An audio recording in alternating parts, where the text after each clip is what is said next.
Hello, welcome to మన ఆరోగ్యం. 85% స్త్రీలకు ప్రసవం సహజంగా జరిగే అవకాశం ఉంది.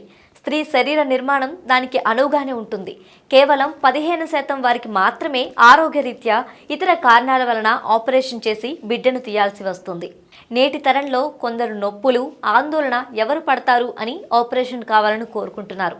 కానీ సహజంగా జరిగే డెలివరీ వల్ల ఎన్నో ఉపయోగాలున్నాయి. ఆరోగ్యంగా ఉన్న స్త్రీ ప్రసవ వేదన ఎక్కువ లేకుండా సునాయాసంగా కనవచ్చని మన పూర్వీకులు రుజువు చేశారు. సహజమైన డెలివరీ వల్ల పిల్లల్లో రోగనిరోధక వ్యవస్థ బాగా ఉంటుంది. ప్రసవం తర్వాత కోలుకోవటం సులభం. శరీరంలో సహజంగా నొప్పిని తగ్గించే హార్మోన్లు విడుదలవుతాయి. హాస్పిటల్లో ఎక్కువ రోజులు ఉండే పని లేదు. మరి ఇన్ని లాభాలున్నప్పుడు సహజమైన డెలివరీ ఎవరు వద్దనుకుంటారు? అయితే సహజమైన డెలివరీ కావాలంటే కొన్ని చిట్కాలు, ఆరోగ్య సూత్రాలు, వ్యాయామాలు పాటించాలి. అవి ఏంటో ఇప్పుడు చూద్దాం. ఒత్తిడిని దూరంగా పెట్టండి.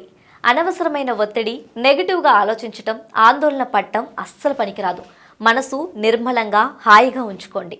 దానికి ధ్యానం చేయడం, మీకు ఇష్టమైన సంగీతం, పాటలు వినడం, మంచి పుస్తకాలు చదవడం, మంచి దృశ్యాల్ని ఊహించుకోవడం చేస్తే ఉపయోగకరంగా ఉంటుంది. మిమ్మల్ని ప్రేమగా, ఆప్యాయంగా చూసుకునే స్నేహితులు, సన్నిహితుల మధ్య గడపండి. అలాగే నిరుత్సాహపరిచే మాటలు వినకండి. వీళ్ళు ఒక్కోసారి తెలుసో తెలియకో కొన్ని కష్టతరమైన ప్రసవాల్ని గురించి చెప్తూ ఉంటారు. విషాదకరమైన విషయాలు వినకండి.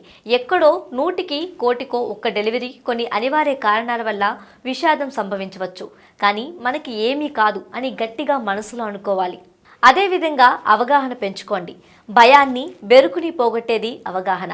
అందుకే అసలు డెలివరీ ఎలా జరుగుతుంది అని సైంటిఫిక్గా తెలుసుకోండి.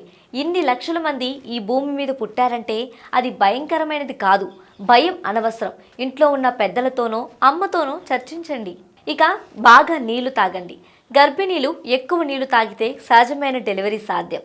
శరీరానికి, నరాలకు సంతువునిచ్చేది నీళ్లే. సమస్య లేకుండా సహజమైన ప్రసవం జరగాలంటే ప్రతిరోజు పళ్ళ రసాలు, మంచినీళ్లు సమృద్ధిగా తాగాలి. ఇలాంటి నియమాలతో పాటు మీరు తీసుకునే ఆహారం కూడా సులభ ప్రసవం జరిగేందుకు తోడ్పడుతుంది. సుఖప్రసవానికి సహకరించే ఆహారం.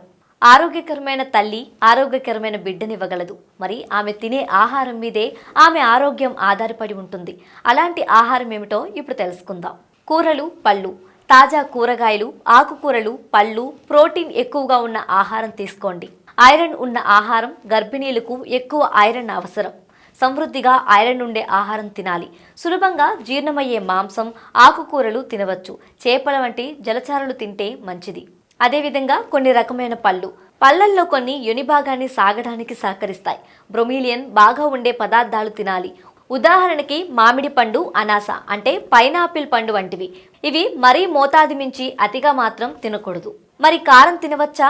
శరీరంలో వేడినిచ్చేది కారం. ఒక రకంగా మంచిదే, కానీ ఎక్కువ తింటే అసిడిటీ, అజీర్ణం, విరోచనాలు కలిగే ప్రమాదం ఉంది.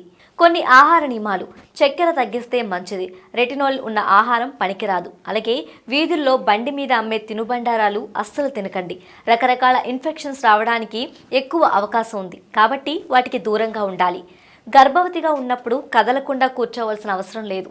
మీ పనులు చేసుకుంటూ స్వల్ప వ్యాయామం చేస్తే మీ ప్రసవం సులభమవుతుంది.